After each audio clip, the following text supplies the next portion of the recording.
Hey everybody, welcome back to the vlog. Thank you so much for once again joining me for tea time. Today, we have a little bit of misty morning. So good. What do you think, guys?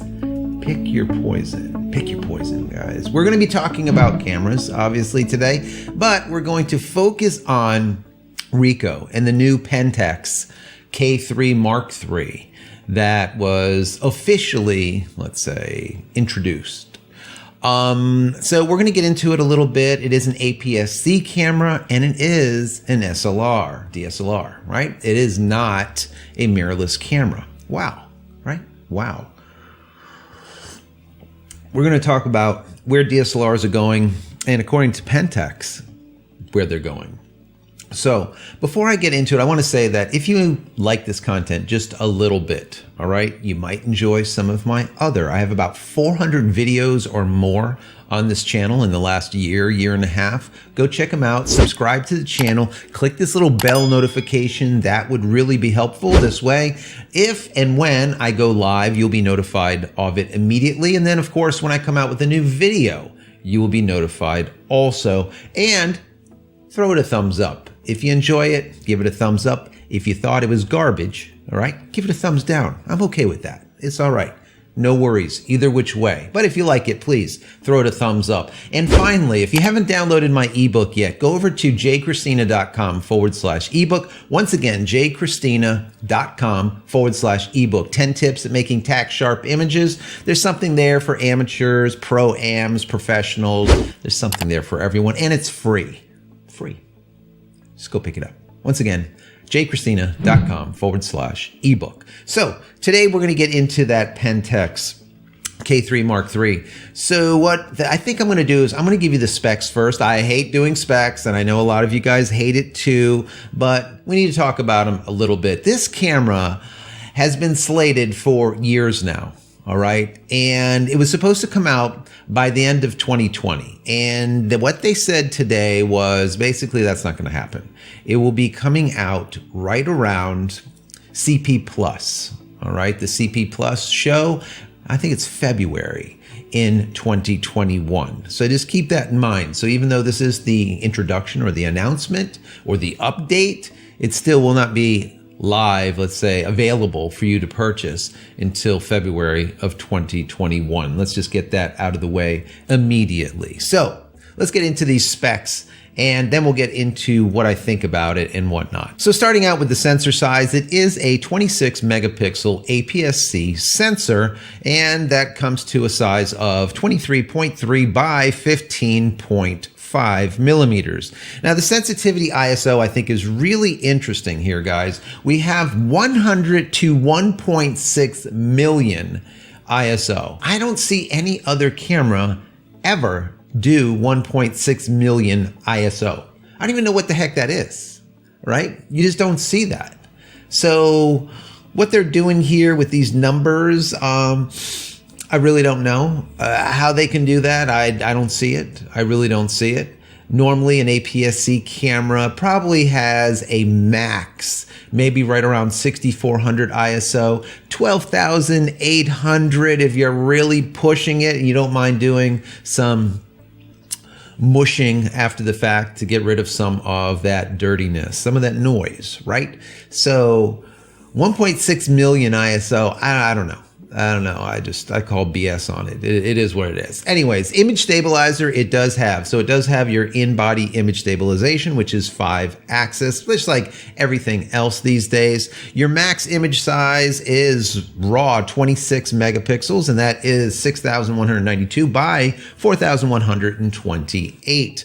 Now it does have a dual card slot, SD card slot. The only thing is in slot 1, you will only be able to put a USH 2, and that is it. Whereas in the second slot, it does not allow for UHS 2. You would have to use a UHS 1. Now, we're in 2020, people, all right? When you have a dual card slot, they need to take the exact same media. You know, not one slow, one fast. What is that? Okay? You know, when UHS 2 was first coming out, years back, and you would put one in a camera, you're like, I got this UHS 2 going on in here. All right, I get it. Okay, that's cool and all. But now in 2020, they need to all be the same media type. All right, it's just stupid in my personal opinion. Now, the viewfinder, of course, is a pentaprism. Okay, hence the name Pentax. That's where they came up with the name way back. The whole idea of a really beautiful pentaprism. And some of these pentaprisms are absolutely gorgeous. I don't know if you've ever seen them. They're glass. They're impeccable. They're unbelievable. Now, of course, that is an OVF. It's not an EVF. So this is not a mirrorless camera. Like I said before, it is an APS-C DSLR. Now, the magnification on it is 1.05. So you're getting just a slight bit of magnification. It's literally the entire frame. Supposedly, it's getting close to almost a full frame in the amount of view.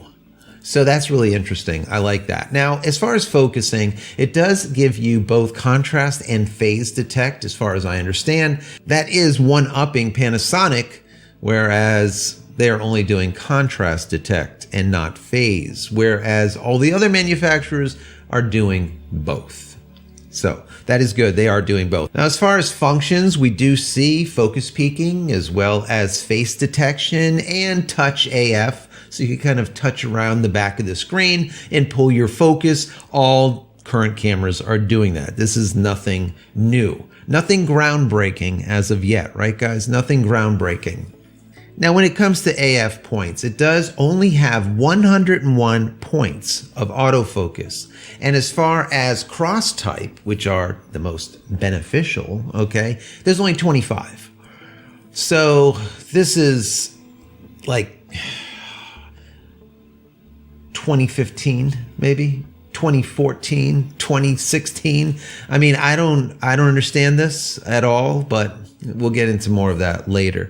As far as the LCD monitor, it is a 3.2 inch, so it is rather big, 1.6 million dot rear panel. That's kind of nice. I like that because it is bigger than what we see the norm. The norm usually is about 3 inches. This is 3.2. The shutter speed will go 1/8,000th of a second all the way up to 30 seconds, or you could do a max of 20 minutes as far as a long duration capture. Also continuous shooting. This will go up to 12 frames per second, which isn't bad. That is pretty quick. That's quick enough for a current modern camera. Of course, we're seeing electronic shutters going all the way up to 20 and 30 frames per second, but this is, remember, a manual shutter that's clanking around in there. So 12 frames per second is not bad. Now, as far as video capture, we do see that it does capture video in MPEG-4 as well as MOV, either which way, whichever one you want. And it does record 4K. So it'll do 4K 30p, it'll do 24p in 4K, and then once you hit 1080, it will do 60p, 30p, and 24p. So it has everything covered besides slow-mo. We don't see a 120p, and we do not see a 240p in either 4K or not even in 1080p. Once again, it feels very 2016, right? We don't see slow-mo, not even in 1080p, in just full HD. That's problematic because all cameras today in 2020 have that. So that's a problem to me. Now, record time is 25 minutes or 4 gigabytes, whichever one comes first, and then it shuts off and then you have to start again. I hate that, but it kind of is what it is, right? Now, the battery is a DL190, and it will give you approximately 800 photos before kicking the bucket. That is really nice. 800 photos is a lot before having to charge the battery. Not bad, not bad at all. Your connection ports are very similar to any other camera that you see currently out there. It has the USB Type-C as well as USB 3.2 Gen 1. So it's very current when it comes to your connection. Wireless is 802.11. It'll do B, G, and N. We don't see AC or anything else faster than that, but N is the top speed. We have Bluetooth version 4.2 in there. Of course, you do have your mic jack, which is absolutely imperative if you're doing video, as well as a headphone jack in there also. And the weight is approximately 820 grams. Now that is with your dual SD cards in there, and of course your battery. So not bad. Now the price is going to be right around $1,900 for this camera. So the price is pretty much right. It's not that bad. I mean, it should be probably a little bit cheaper, but it is what it is. So what I want to do is I want to roll some video of the announcement. All right. Before I give you my take on this camera and my thoughts. All right. So let's jump into my screen. So there you go. That's what the camera looks like. That is the Pentax K3 Mark III. Well, at least that's what it's going to look like when it comes out. Let's scroll down here to this video and see what you think. Let me roll this. Pentax defines the future of SLR cameras. When you take a picture with an SLR, the light passes through the lens and in turn the optical viewfinder. You view the image with your eyes and feel it with your heart. This is the unique experience you get when using an SLR. Pentax is committed to the future of SLR photography through the continued development of camera technology. Pentax pioneered SLR cameras through the love of photography. Pentax quickly discovered the enormous potential of SLR cameras in an era when rangefinder cameras had reached their peak. Shooting with an eye-level viewfinder would never have happened without the introduction of a pentaprism, and this is where Pentax gets its name. It was the spirit of Pentax that turned the picture from a mere record into a free-form means of expression. To enjoy the entire process of So as you can see here, they're really pushing the whole idea of an SLR. The idea of having a pentaprism, right? And seeing what your lens sees instead of an augmented reality. Something that we see when it comes to mirrorless cameras. With a mirrorless camera, you're not really seeing what you're capturing. You're seeing what your settings are set to. All right. So a perfect example is if you have a LUT in your camera already put into it and on, you will see everything through the eye of that LUT. All right. It will look just like it's going to end up. The idea when it comes to mirrorless, why a lot of people like it, is the idea of WYSIWYG. What you see is what you get. And while that's great and all, what they're saying here is don't undercut the value of a pentaprism and actually seeing out the lens. All right. The idea of an OVF versus an EVF. And for me, while I do like the EVFs, now that the megapixels are getting better, blackout is becoming less and less, and now we're starting to see some really, really sharp, great EVFs that look almost like reality. Still a little bit off, but close enough, let's call it. You have a quick refresh rate, which helps also. 120 frames per second or higher on these EVFs. That is very, very important. So they're getting there. Do I like them as much as an OVF? No. But we can see Pentax here is really pushing the idea of how amazing it is to shoot with a DSLR in comparison to mirrorless. Why is that? Well, because they're betting the farm on DSLRs. They're not moving from them. So let's go ahead and get into another piece here. Is devoted to the design of optical viewfinders. Pentax is committed to the development of optical viewfinders by incorporating a pentaprism. This allows the light captured by the lens to be viewed with the naked eye. It allows you to enjoy photography whilst directly viewing the light that creates the final image. Pentax SLRs express qualities that Now, once again, like I said, it's all about the pentaprism for them and coming up with a really good pentaprism. Now, according to what I was reading, the new pentaprism that they're using in this is going to be even better than that was seen in the Mark I and the Mark II. They're using glass combined with other elements or something to make it absolutely gorgeous, supposedly. So, once again, pentaprism, DSLR. They keep pushing that. So let's get back into it. So what I'm going to do is I'm going to move over into his announcement and see what he has to say about the camera. 2021. We're sorry for this unexpected delay and appreciate your patience. Let me give you an update on the progress of development. First, we have finalized its product name, the Pentax K3 Mark III. This shows that it is the successor to the Pentax K3 Mark II, which was launched in I have to pause there, guys. Why do you do that? That's the problem with some of these announcements. They're just so god awful. I mean, they just announced finally the name of the camera is going to be the Mark III. Okay. Anyways, I digress. Let's get back into this video. 2015 as our APS-C flagship model. I can assure you, though, that the performance and specifications will make it much more than just the next model in a series. Let's go over the main features and specifications. First is the new optical viewfinder, which will bring you experiences beyond your perception of APS-C digital SLR cameras. This is one of the most essential elements of this new camera, because it lets you capture images as if communicating directly with the subject and allows you to enjoy all the processes involved in taking pictures by sensing the actual light to maximize your creativity.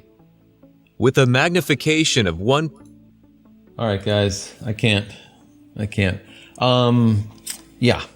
So I can't do any more. I'm sure you guys don't want to hear any more of this. Yeah. So once again, it's really about the pentaprism and about DSLR being better than a mirrorless camera in their view. So one thing that I found very interesting here is they're very proud of what they've created here, or he is. And let me just jump back over here. I'm going to fast forward a little bit. All right. Image quality and ambiance immeasurable by numbers alone. The fourth is its continuous shooting and image tracking performance. We added the improvements indicative of an APS-C flagship model. The continuous shooting speed has been greatly upgraded to the maximum of approximately 12 images per second.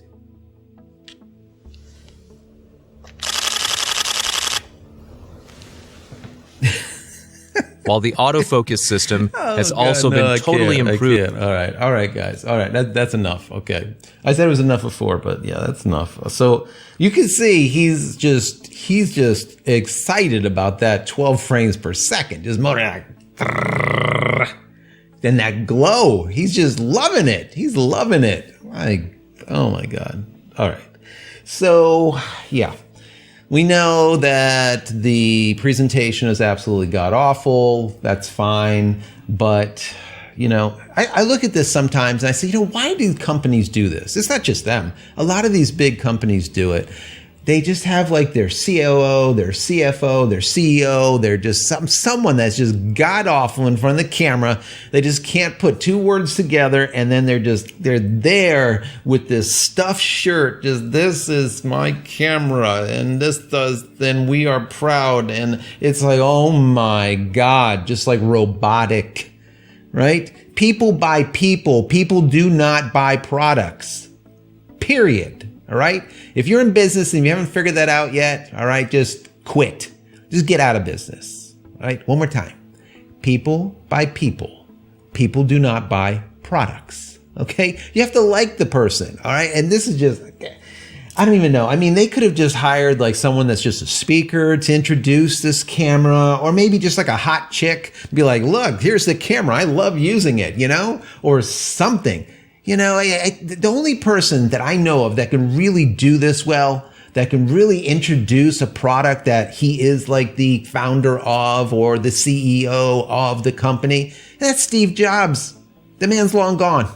This guy is not Steve Jobs. Don't do this. Don't do it ever again. All right. If you're listening, find someone else to do it. All right. You're probably a nice guy and all, but the whole brrr and the grin and the whole, yeah. All right. So my take on it. The product's supposed to have been out last year, and then it was a year later and months later and so on and so forth. We understand COVID and the whole 9 yards, that has pushed things back, and it's supposed to be released 2020. And now they're saying CP Plus will be where it'll be introduced, and that will be February or around the 25th through the 28th of 2021. Excellent. The problem that I have here with this camera is that I'm sure some of you will agree.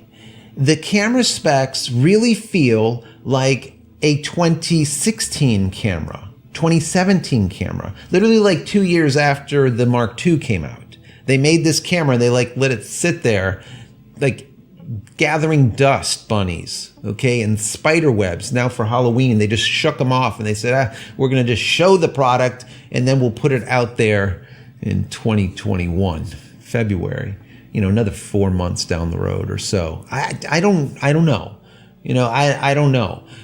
To me, I think that it looks by spec like a good camera, all right, for 2016, 2017.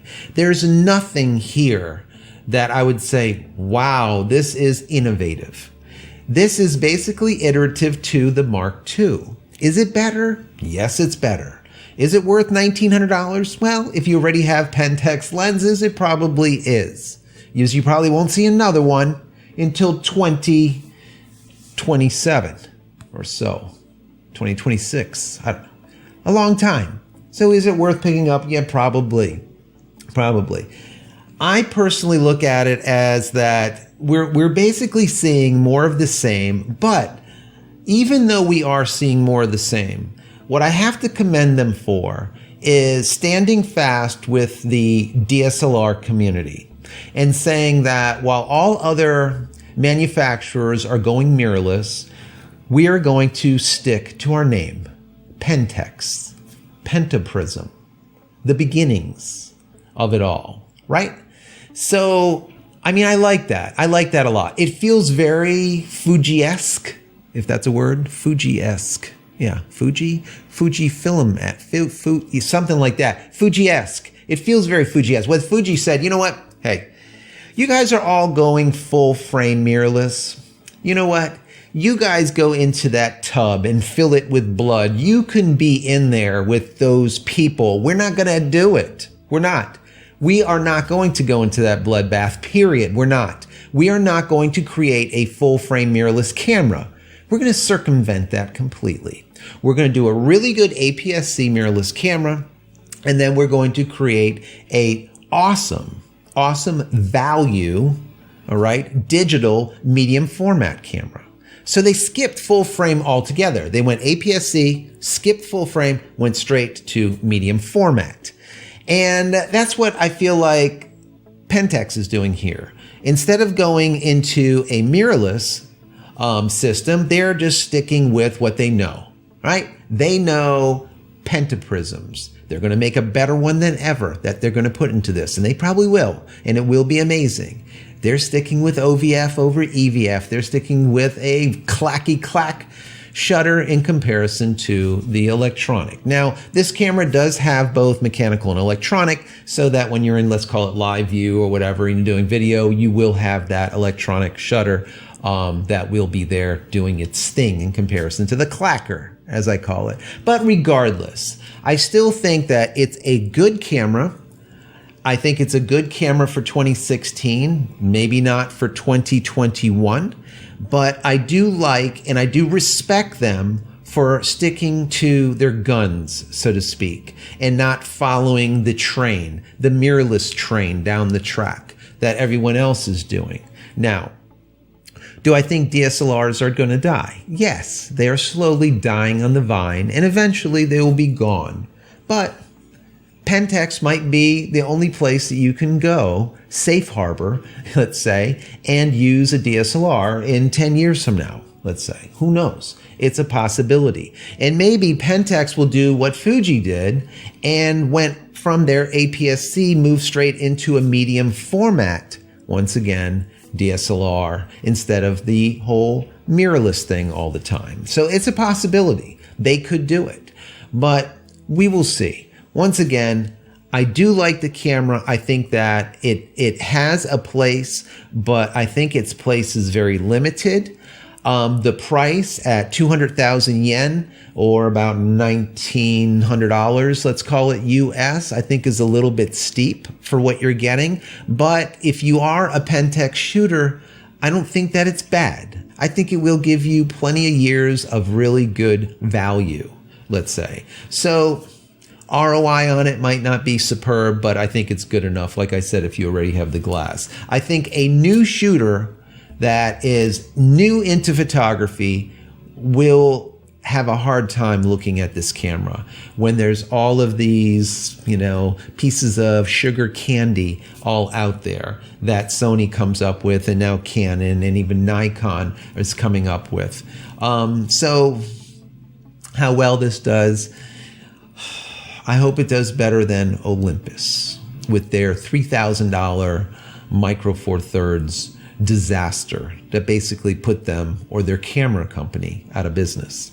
So we'll see what ends up happening. Anyways, I wanted to give you this and just give you my impression on it, show you what I saw, show you some specs, and now I want you to be the judge. What do you think about the camera? Is it something that you're interested in? Are you a Pentax shooter currently? If you are, would you be buying this camera in February or putting in a pre-order for it?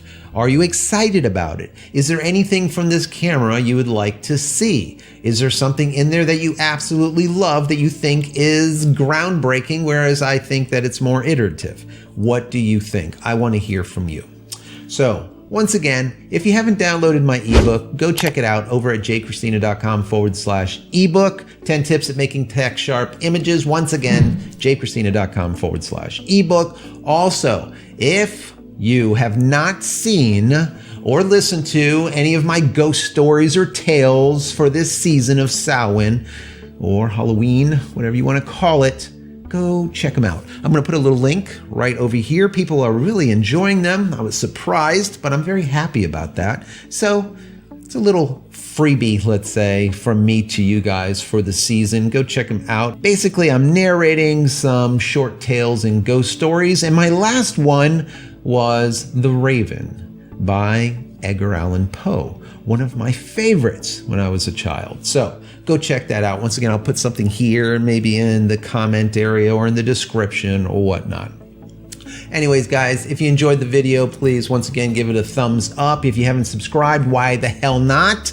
Please subscribe to the channel. Click this little bell icon right over here. So once again, when I come out with new videos or if I go live, you'll be notified of it immediately. And finally, head over to my website, jcristina.com, where you can find all the photography tools that I've invented for you and me over the years. And hopefully there's something there that you might like. And if there is, please pick it up and support me and my family. That would be much appreciated. That's it. I'm out of here for yet another vlog. Many blessings to you and your family. Stay safe and stay healthy.